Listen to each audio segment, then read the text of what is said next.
नमस्कार दोस्तों, आप सभी का बहुत बहुत स्वागत है श्वेता झा के चैनल में। आशा करती हूँ आप लोग स्वस्थ और मस्त होंगे। आइए आज हम लोग बात करते हैं भगवत गीता का। भगवत गीता का उपदेश, भगवत गीता में के बारे में संरचना, क्या कारण है और जीवन पे इसके क्या क्या प्रभाव करते हैं, वह सभी हम लोग विस्तृत में जानते हैं। भगवत गीता क्या है? भगवत गीता, जिसे सरल भाषा में गीता कहा जाता है, हिंदू धर्म का एक अत्यंत महत्वपूर्ण ग्रंथ है। यह महाभारत के भीष्म पर्व का हिस्सा है और संस्कृत में लिखा गया है।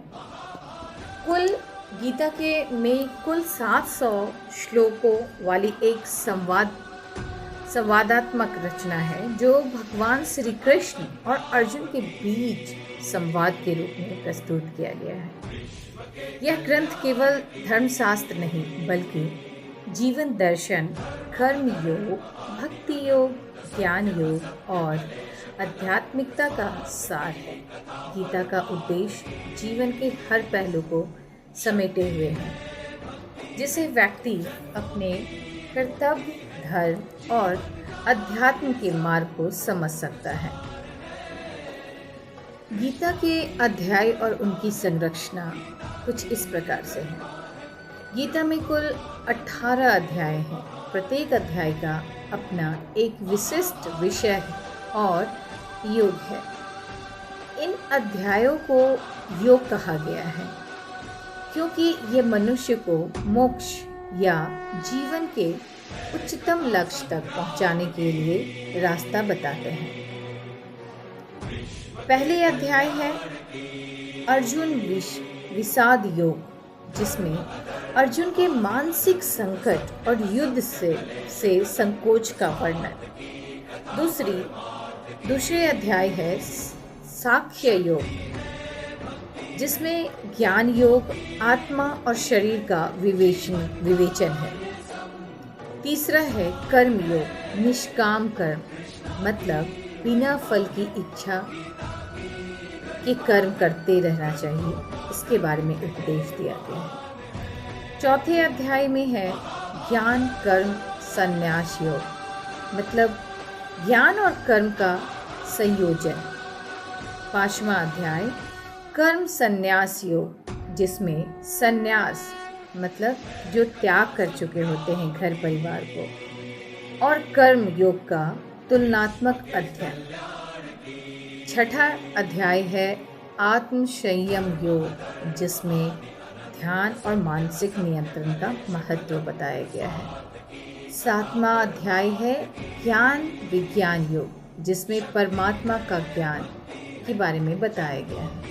आठवां अध्याय है अक्षर ब्रह्मा योग, जिसमें मृत्यु, जीवन और ब्रह्मा का ज्ञान के बारे में बताया गया है। नौवां अध्याय है राज विद्या राजगृह योग, जिसमें परम रहस्य और भक्ति का वर्णन किया गया है। 10वां अध्याय है विभूति योग, भगवान की दिव्य महिमा। 11वां अध्याय है विश्व रूप दर्शन योग, जिसमें भगवान का विराट रूप के बारे में बताया गया है। 12वां अध्याय है भक्ति योग, जिसमें भक्ति की शक्ति के बारे में बताया गया है। 13वां अध्याय है क्षेत्रज्ञ विभाग योग, जिसमें शरीर और आत्मा का भेद बताया गया है। 14वां अध्याय है गुणत्रय विभाग योग, जिसमें 3 गुणों जैसे सत्व गुण, रजस गुण और तमस गुण का प्रभाव के बारे में बताया गया है। 15वां अध्याय है पुरुषोत्तम योग, जिसमें परम पुरुष भगवान का स्वरूप के बारे में बताया गया है। 16वां अध्याय है देवासुर संपत्ति भाग योग, जिसमें देवी और आसुरी गुण के बारे में बताया गया है। 17वां अध्याय है श्रद्धा क्षत्रिय विभाग योग, जिसमें श्रद्धा के 3 प्रकार बताए गए हैं। और 18वां, जो कि अंतिम अध्याय है, इसमें मोक्ष साधन योग के बारे में बताया गया है, जिसमें मोक्ष के लिए अंतिम उपदेश क्या क्या है इसके बारे में विस्तार से बताया गया है। अब आते हैं गीता का रचना काल और कारण क्या क्या है। गीता का रचना काल।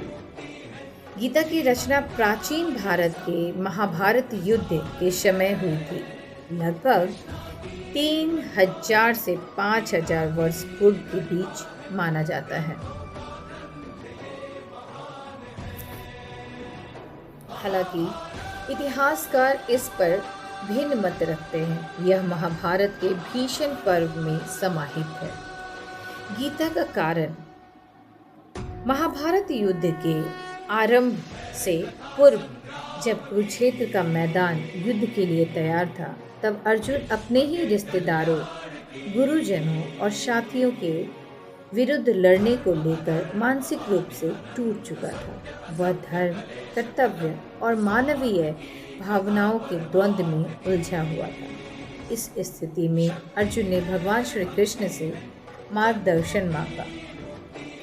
इसीलिए गीता का मूल उद्देश्य था, पहला, अर्जुन को उसके कर्तव्य का बोध कराना। दूसरा, मनुष्य को कर्म करने की प्रेरणा देना। तीसरा, जीवन के गूढ़ रहस्यों का सार समझना। और चौथा, धर्म, अधर्म, मोक्ष, कर्म, भक्ति और ज्ञान के बीच संतुलन स्थापित करना। गीता के उपदेश और उनके विभिन्न आयाम। पहला है कर्तव्य परायण, जिसे हम कर्म योग्य भी कहते हैं। गीता में कर्म योग का बहुत महत्व है। श्री कृष्ण बताते हैं कि व्यक्ति को फल की इच्छा छोड़कर अपने कर्तव्य का पालन करना चाहिए। निष्काम कर्म से मनुष्य अपने कर्तव्य से विमुख नहीं होता, बल्कि मानसिक शांति भी प्राप्त करता है। दूसरा, ज्ञान का महत्व, जिसे ज्ञान योग कहते हैं। ज्ञान योग के अनुसार आत्मा अमर है, शरीर नश्वर है। व्यक्ति ज्ञान योग को अपने वास्तविक स्वरूप को समझना चाहिए। गीता में बताया गया है कि सच्चा ज्ञान आत्मा के स्वरूप को जाना जाता है। तीसरा, भक्ति का मार्ग, जिसे भक्ति योग कहते हैं। भक्ति योग गीता का एक महत्वपूर्ण हिस्सा है। इसमें भगवान के प्रति समर्पण, प्रेम और भक्ति के द्वारा मोक्ष की प्राप्ति संभव बताई गई है।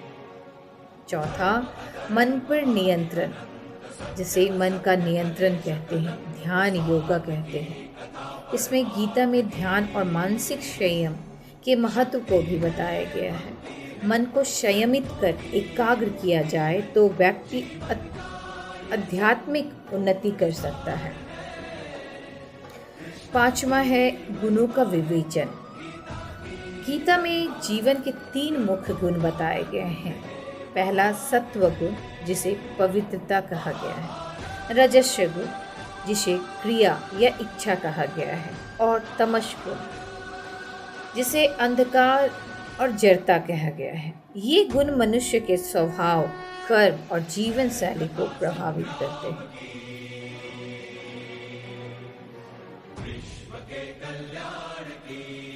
गीता का हमारे जीवन में प्रभाव क्या क्या है।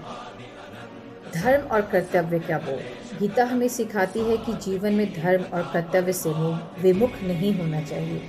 चाहे परिस्थिति कैसी भी हो, कर्म करते रहना चाहिए। दूसरा, आत्मबल और मानसिक शक्ति। गीता पढ़ने से व्यक्ति को मानसिक स्थिरता मिलती है। जीवन की कठिनाइयों और तनाव में धैर्य और साहस बढ़ता है। तीसरा, निष्काम कर्म का संदेश। फल की चिंता छोड़ कर्म करना सिखाती है, जिससे व्यक्ति मानसिक तनाव से मुक्त होता है। चौथा, आध्यात्मिक मार्गदर्शन। गीता आध्यात्मिक ज्ञान देती है, जिससे व्यक्ति मोक्ष, आत्मा की शाश्वतता और परमात्मा के साथ एकांतता समझता है।